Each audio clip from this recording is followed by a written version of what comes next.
देवी त्वं भक्तसुलभे सर्वकार्यविधायिनी कलो ही कार्य सिद्धत्मुपाय भ्रूमि यत्रत। हे देवी, तुम भक्तों के लिए सुलभ हो और समस्त कर्मों का विधान करने वाली हो।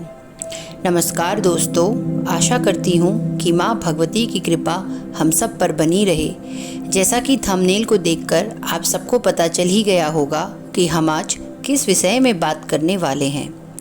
भक्त बिन भगवान अधूरे, भगवान बिन भक्त दोनों एक दूसरे के पूरक हैं। जिस प्रकार एक ही पराशक्ति भगवती अपने भक्तों को अनेक रूपों में दिखाई पड़ती है, उसी प्रकार उन भगवती के भक्त भी विभिन्न प्रकार के होते हैं।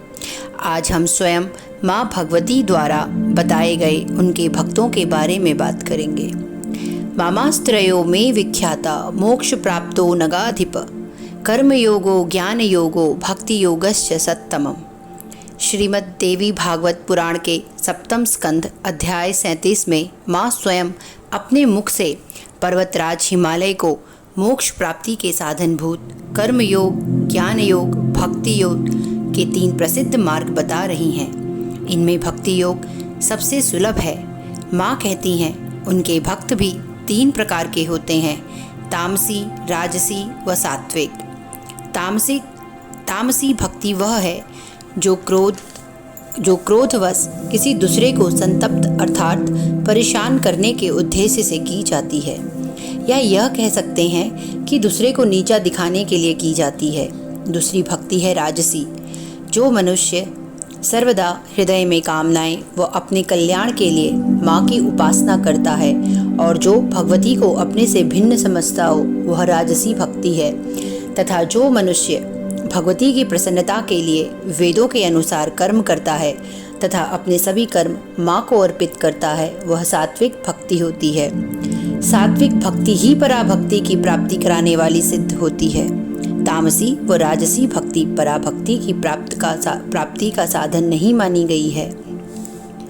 सदैव माँ भगवती के नाम का संकीर्तन तथा सदैव अपना चित्त माँ पर लगाए रखना, माँ की सेवा से बढ़कर किसी भी वस्तु को श्रेष्ठ न समझना, मोक्ष की भी आकांक्षा न रखना, सबके प्रति प्रेम का भाव रखना, भगवान के स्थानों के दर्शन को आतुर रहना, उनके मंत्र तंत्र में पूर्ण श्रद्धा रखना हो, जो माँ के चिंतन मात्र से पुलकित हो, प्रेम के आंसुओं से परिपूर्ण नेत्रों वाला तथा कंठ गदगद होने से अवरुद्ध वाणी वाला, जगत को उत्पन्न करने वाली माँ भगवती का अनन्य भाव से पूजन करता है, जो अपनी कोई चिंता नहीं करता, ऐसी भक्ति पराभक्ति कहलाती है।